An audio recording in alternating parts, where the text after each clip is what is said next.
Bienvenidos a una edición más de su noticiero de ABA Televisión. Mi nombre es Jaime Sevilla y estas son las noticias. El Papa Francisco durante el Ángelus anuncia viaje a Eslovaquia con parada en Budapest. Francisco ha hecho un anuncio luego del rezo del Ángelus este domingo en la Plaza de San Pedro. E sono lieto di annunciare che dal 12 al 15 settembre prossimo, a Dio piacendo, mi recherò in Slovacchia per fare una visita pastorale. Sono contenti gli slovacchi. Francisco visitará la capital, Bratislava, y las ciudades de Prešov, Košice y Šaštín. Después de su viaje a Irak, el Papa había anunciado que estaría en el cierre del Congreso Eucarístico Internacional de Budapest y que luego iría a Eslovaquia. Adesso dovrò andare in Ungheria alla messa finale del Congresso Eucaristico, non visita al paese, alla messa. Ma Budapest è a 2 ore di macchina di Bratislava. Perché non fare una visita agli slovacchi? Si bien este viaje a Eslovaquia había sido anunciado, el Papa sorprendió al decir que estará 4 días en esa nación. Juan Pablo II visitó Eslovaquia y Hungría 2 veces durante su pontificado. El Papa Francisco propone que el Congreso Mundial de las Familias también se celebre a nivel local. El Papa ha convocado en Roma a todas las familias del mundo. Quiere reunirse con ellas entre el 22 y el 26 de junio del año que viene, pero ya ha avisado que la pandemia obliga a que el próximo Encuentro Mundial de las Familias sea diferente. L'incontro assumerà una forma multicentrica e diffusa. Negli stessi giorni ogni diocesi potrà essere centro di un incontro locale per le proprie famiglie e le comunità. En la práctica significa que Roma acogerá un Congreso Mundial, una vigilia del Papa con las familias y una misa de clausura, pero que quienes no puedan viajar a Roma no tendrán que conformarse con seguirlo por televisión, pues podrán hacer algo parecido en su ciudad. Podrán incluso usar el logo del encuentro y seguir el mismo tema, el amor familiar, vocación y camino de santidad. El Papa Francisco es operado con éxito del colon. El Papa tenía buen aspecto en el Ángelus de este domingo y, como es habitual, se despidió pidiendo oraciones. E per favore non dimenticatevi di pregare per me. Grazie. Ciao. Sin embargo, pocas horas después sería operado. El Vaticano explicó que se trata de una estenosis diverticular sintomática del colon. Es una operación programada, no de urgencia. La operación se llama resección del intestino grueso, que es la parte que va antes del recto. Se quita la parte inflamada, unos 20 centímetros de intestino más o menos, y se unen las partes, como si fuera un tubo en el que quitas la parte de la mitad y unes los extremos. Gabriela Capolupo explica que esta operación no tiene nada que ver con la ciática de Francisco. Según los expertos, se necesitan en torno a 3 días de convalecencia y es difícil que tenga complicaciones. A continuación les presentamos un resumen de lo que fue la jornada de oración por la paz en el Líbano con el Papa Francisco y los líderes cristianos. Fue una iniciativa y una invitación del Papa Francisco a la que se sumaron líderes de todas las iglesias cristianas del Líbano. Este 1 de julio se dedicó en el Vaticano una jornada especial de reflexión y oración por la paz en ese país de Medio Oriente, sumido en una dura crisis social, económica y política. Es la nación de los cedros bíblicos, tierra de una gran tradición cultural y espiritual que el Santo Padre lleva muy en el corazón y a la que quiere visitar. El encuentro comenzó con una oración común ante la tumba de Pedro, un largo rato de silencio al que siguió una procesión, la veneración de las reliquias del apóstol y la luz, signo de esperanza. Después hubo 2 reuniones a puertas cerradas en que se dio un sincero y fraternal intercambio de información y opiniones. Cada cual compartió su mirada sobre la situación del Líbano y propuso eventuales caminos para resolver los conflictos. Pero el esfuerzo humano necesita imprescindiblemente de la ayuda de Dios. Solo su gracia puede traer esa justicia que engendra la paz, y ese fue el objetivo de la oración ecuménica que congregó hacia las 18 horas a los participantes en la Basílica de San Pedro. Fue una liturgia que, además del italiano, alternó plegarias en árabe, siríaco, armenio y caldeo, de modo que los ritos propios de las iglesias de Oriente estuvieron representados. En este contexto, el Papa Francisco pronunció un contundente discurso, apelando a la responsabilidad de todos quienes tienen en su poder la resolución de los graves conflictos. En estos tiempos de desgracia, queremos afirmar con todas nuestras fuerzas que el Líbano es y debe seguir siendo un plan de paz. Su vocación es ser una tierra de tolerancia y pluralismo, un oasis de fraternidad donde diferentes religiones y confesiones se encuentran, donde conviven diversas comunidades, anteponiendo el bien común a las ventajas particulares. Por ello, es esencial, quisiera reiterarlo, que quien tiene el poder se ponga decidida y sin más dilaciones al servicio verdadero de la paz y no al de los propios intereses. Basta del beneficio de unos pocos a costa de la piel de muchos. Basta con el prevalecer de las verdades parciales a costa de las esperanzas de la gente. Y una vez más se hizo presente la luz que recuerda a Cristo resucitado. Esta vez fue traída por niños y jóvenes, nuevas generaciones que evocan la vida que renace y que entregaron a los líderes religiosos estos signos de esperanza de paz para el Líbano, para Medio Oriente y para todo el mundo. Ahora quiero invitarles a que compartan conmigo una reflexión del Evangelio del día. En el Evangelio de hoy, tomado del capítulo 9 de San Mateo, tenemos nosotros justamente el llamado de él mismo. Estaba en la mesa recaudando los impuestos cuando Jesús lo llama. Todos los judíos veían así como con recelos a Mateo porque trabajaba para el enemigo, recaudando los impuestos. Cuando estaban en la mesa, en la casa de Mateo, por supuesto, los invitados a la cena fueron gente de su mismo alrededor, publicanos y pecadores. También habían judíos, y cuando ellos decían, este come con los pecadores. Jesús le dice, no son los sanos los que necesitan cura, sino los que están enfermos.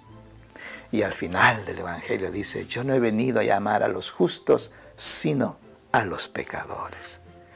Qué hermosa enseñanza de Jesús.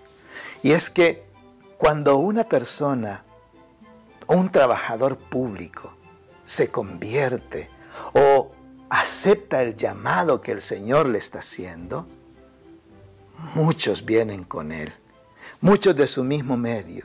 Y por eso es que hay fiesta en el cielo, porque a través de esa persona que se llamó, viene también aquellos que son sus amigos, ya sea por curiosidad, ya sea porque solidaridad o por lo que ustedes quieran, se acercan también al Maestro.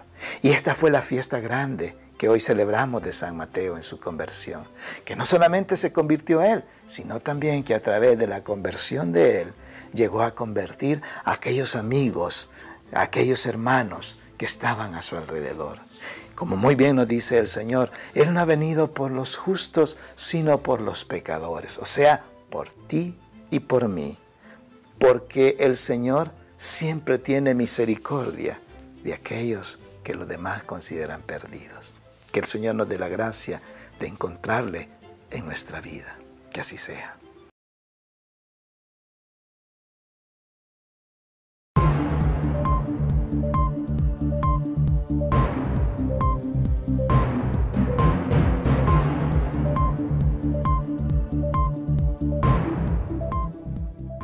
Nos vamos a los Estados Unidos. Les presentamos las noticias más importantes de este país, traídas a ustedes gracias a la cortesía de La Voz de América.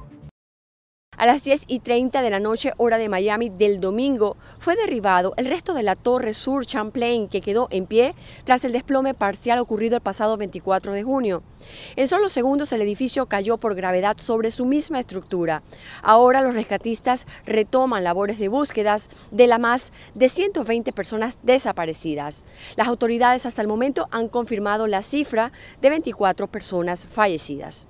Por otro lado, la tormenta tropical Elsa gana fuerza en su camino hacia Cuba, donde se espera que toque tierra por la parte central de la isla la tarde del lunes. Se espera deje entre 5 a 10 pulgadas de lluvia. Luego, entre las proyecciones, Elsa estaría pasando por los cayos del sur de la Florida y estaría entrando por la bahía de Tampa, esto según el reporte más reciente del Servicio Nacional de Meteorología. Elsa fue el primer huracán de la temporada en el Atlántico y fue la quinta tormenta con nombre registrada más anticipada en el año.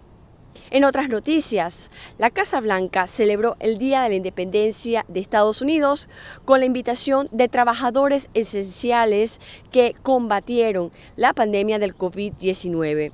En sus declaraciones a los invitados el domingo, el presidente Joe Biden alentó a quienes aún no se han vacunado contra el coronavirus a que lo hagan.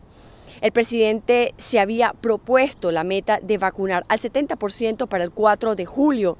Sin embargo, las cifras oficiales reflejan que el 55.5% ha recibido al menos una dosis de la vacuna y el 47.8% de los estadounidenses está completamente vacunados. Avanzan los trámites de elección especial para destituir al gobernador de California, Gavin Newsom. En California avanza el esfuerzo para remover al gobernador Gavin Newsom de su cargo. El jueves se certificaron las firmas necesarias para realizar un referéndum revocatorio y se marcó el 14 de septiembre como fecha de una elección especial, la meta de una campaña financiada por republicanos, como explica Fernando Guerra, experto en política electoral y catedrático de la Universidad Loyola Marymount. La mayoría que están apoyando son republicanos. La mayoría que están dando dinero son republicanos. En una conferencia virtual, líderes demócratas de California recalcaron este viernes que respaldan al gobernador Newsom, electo en el 2018, y que lucharán para rechazar lo que llaman un intento de toma de poder republicano. La gente está descontenta. Luis Alvarado, analista político republicano, dice que las políticas de Newsom durante la pandemia generaron descontento general. Y los republicanos vieron esa oportunidad y pusieron recursos para hacer de que la campaña de sacarlo fuese en verdad efectiva. Se estima que el costo de la elección especial será $276 millones. Yo creo que va a ser bien difícil para que pierda la elección este gobernador, porque los demócratas tienen mucho más votantes registrados aquí que republicanos. Pero eso dependerá de cuántos votantes vayan a las urnas para una elección especial. Poca participación podría favorecer a republicanos energizados.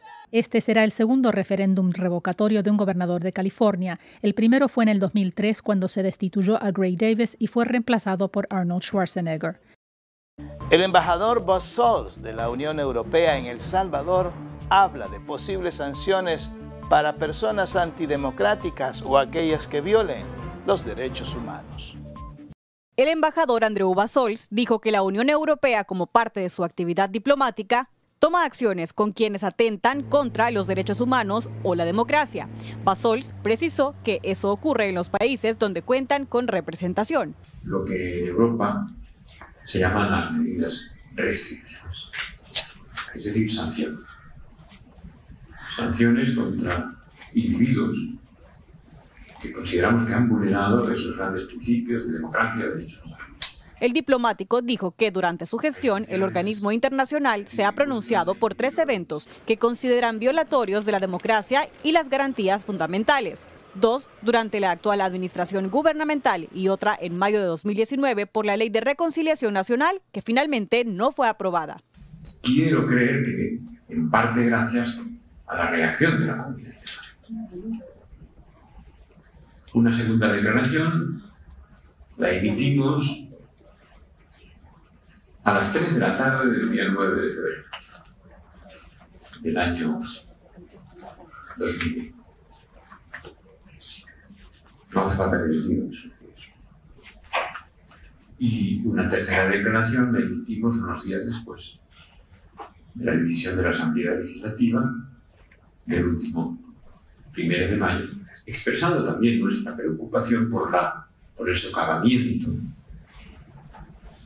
de la separación de poderes que es... Bassols hizo énfasis en que las sanciones o pronunciamientos emitidos por la institución geopolítica que representa son revisados y aprobados por todos los Estados miembros. La Unión Europea tiene que pasar antes que nada por la expresión de los puntos de vista de la Unión Europea, es decir, de 27 países que representamos a 450 millones de habitantes. No es algo menor. Ha trascendido que el embajador Andreu Bassols está por finalizar su periodo en el país. Sin embargo, no se conoce la fecha exacta de cuándo concluirá su misión. Y ahora nos vamos a Sudamérica, donde nos recibe nuestro amigo, el padre Manuel Rodríguez, misionero claretiano, quien nos ha presentado un reportaje especial sobre lo que acontece en el Perú.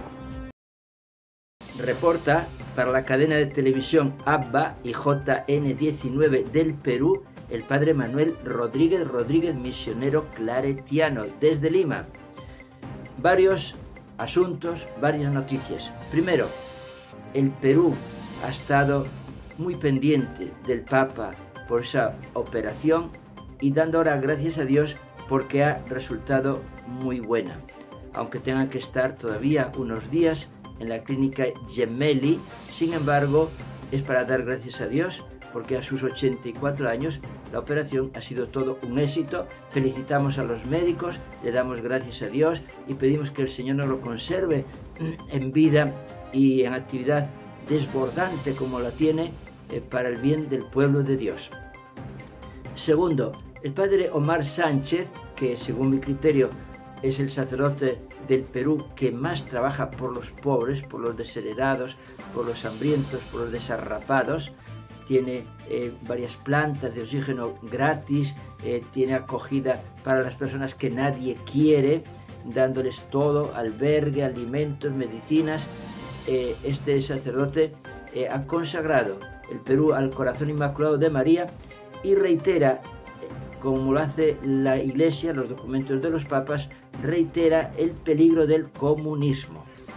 Tercero, este sábado pasado, de 5 a 6 de la tarde, hemos emitido por nuestro canal la Hora Santa por el Perú, con rosario, con consagración al Corazón Inmaculado de María.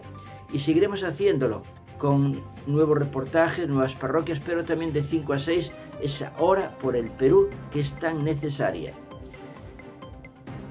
Cuarto, en la misa de la catedral, que tiene lugar todos los domingos en Lima, fue presidida por el Monseñor Elías, Guillermo Elías, que es obispo auxiliar. Él siempre en nombre del arzobispo y a la vez también pidiendo por el Papa y pidiendo por él mismo y por Monseñor Ricardo Rodríguez, que este martes cumplen 2 años de ordenación episcopal. Quinto, hay una denuncia bastante seria contra el grupo Los Dinámicos del Centro, que según la acusación pues han financiado a Pedro Castillo, el líder de la izquierda que se presenta a las elecciones, y está pues todo esto un poco revuelto. Sexto, por el alza de los combustibles hay 72 horas de paro, sobre todo los transportes desde Huancayo. Séptimo, los vacunados con las 2 dosis en Perú asciende ahora a 3.302.000 personas. Vamos avanzando, gracias a Dios. Octavo, ha habido un enfrentamiento entre las fuerzas del Perú nacionales contra senderistas narcotráficos en un campamento cerca de Huánuco. Ha habido 6 heridos senderistas y un suboficial también del ejército peruano. Noveno, comunidades indígenas en el centro, en Ucayali, comienzan también su vacuna. reportó el padre Manuel Rodríguez, misionero claretiano.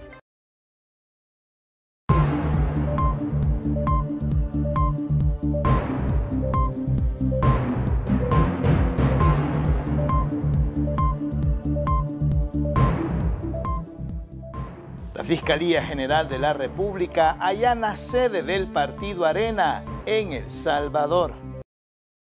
Primero llegó el fiscal general Rodolfo Delgado y su equipo. Luego se desarrolló un extenso despliegue de la Unidad de Mantenimiento del Orden HUMO y la Sección Táctica Operativa STO de la Policía Nacional Civil. Así inició el allanamiento fiscal a la sede del Partido Arena ubicado en San Salvador. El funcionario aseguró que la medida respondió a una orden de embargo emitida por el Juzgado de Extinción de Dominio relacionada al caso Taiwán. 10 horas, agentes auxiliares de la Unidad Fiscal Especializada de Extinción de Dominio y del Grupo contra la Impunidad presentaron una solicitud ante el juez especializado a fin de proceder a extinguir los bienes. A estas acciones se suman el embargo de un segundo inmueble ubicado en Ahuachapán y 17 vehículos. Y en total el Estado, dijo el fiscal general, recuperará cerca de 4 millones de dólares.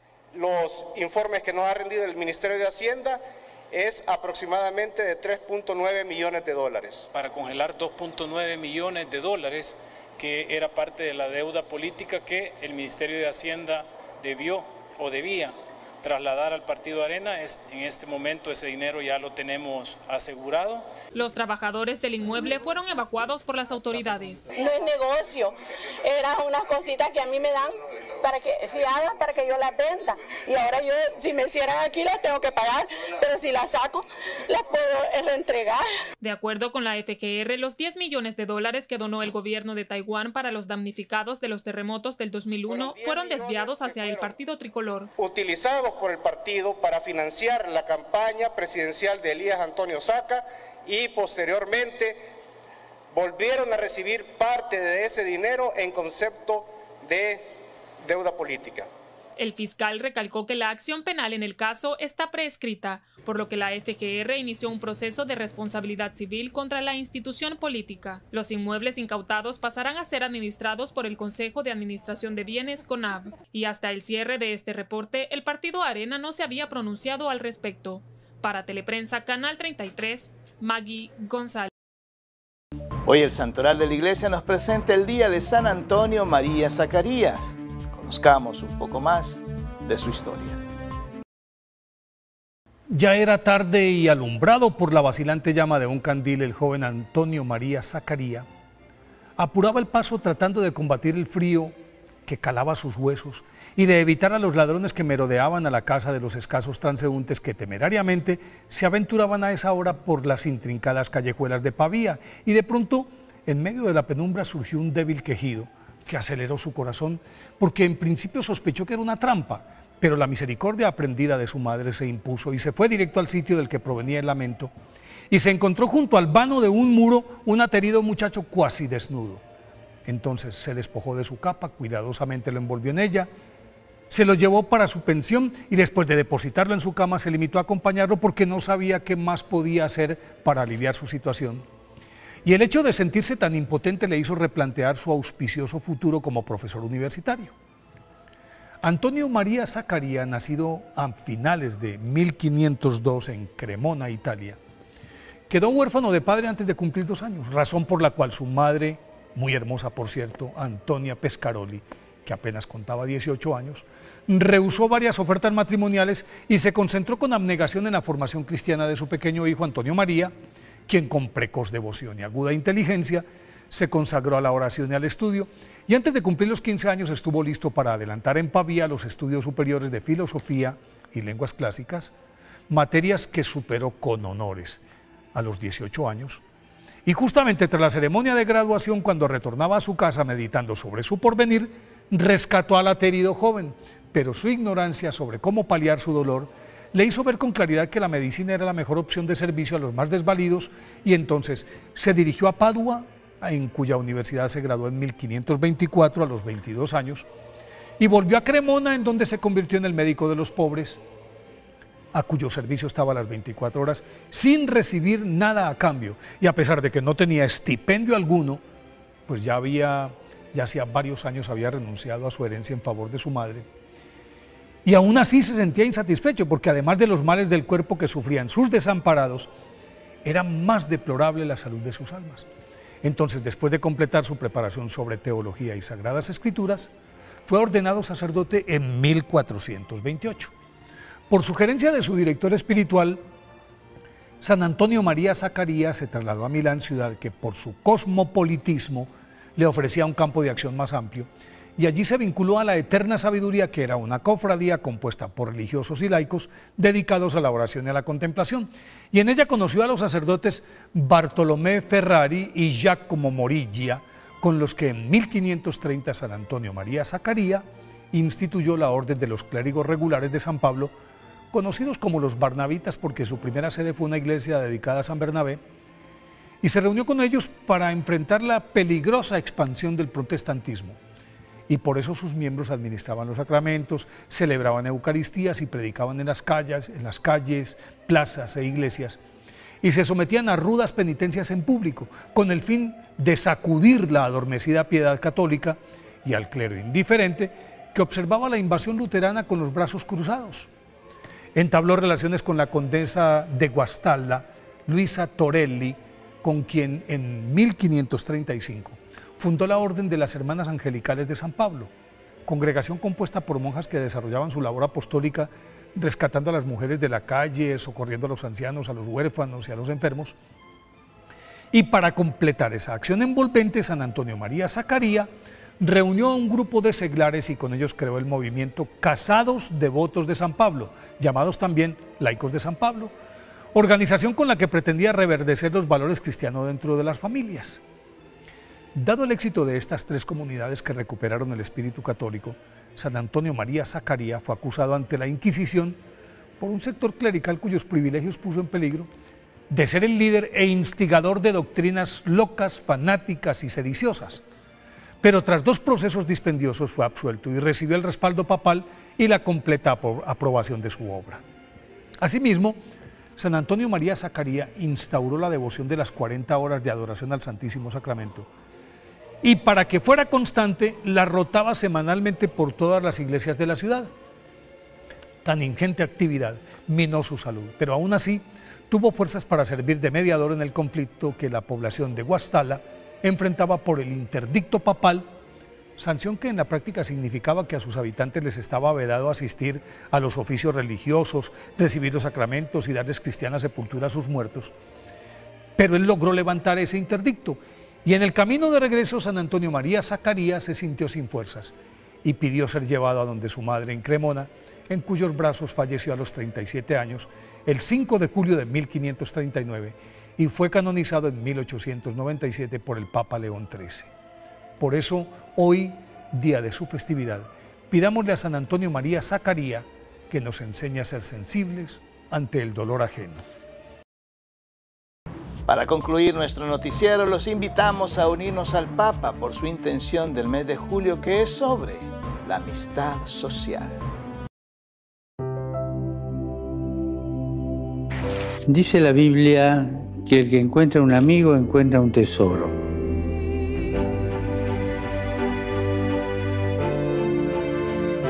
Me gustaría proponer a todos ir más allá de los grupos de amigos y construir la amistad social, tan necesaria para la buena convivencia.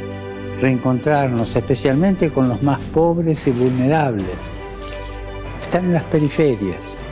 Alejarnos de los populismos que explotan la angustia del pueblo sin dar soluciones, proponiendo una mística que no resuelve nada. Huir de la enemistad social que solo destruye y salir de la polarización. Y esto no siempre es fácil, especialmente hoy, cuando una parte de la política, la sociedad y los medios se empeñan en crear enemigos para derrotarlos en un juego de poder. El diálogo es el camino para mirar la realidad de una manera nueva, para vivir con pasión los desafíos de la construcción del bien común. Recemos para que en situaciones sociales económicas, políticas conflictivas, seamos arquitectos de diálogo, arquitectos de amistad, valientes y apasionados, hombres y mujeres que siempre tiendan la mano y que no creen espacio de enemistad y de guerra.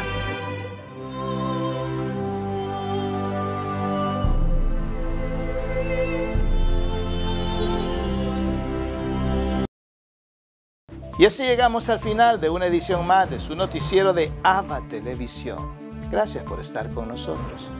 Puedo sintonizarnos las 24 horas del día en el www.abatvn.com, en nuestras plataformas digitales de Roku TV y Amazon Fire, en nuestras cadenas hermanas y, como siempre, en nuestras redes sociales.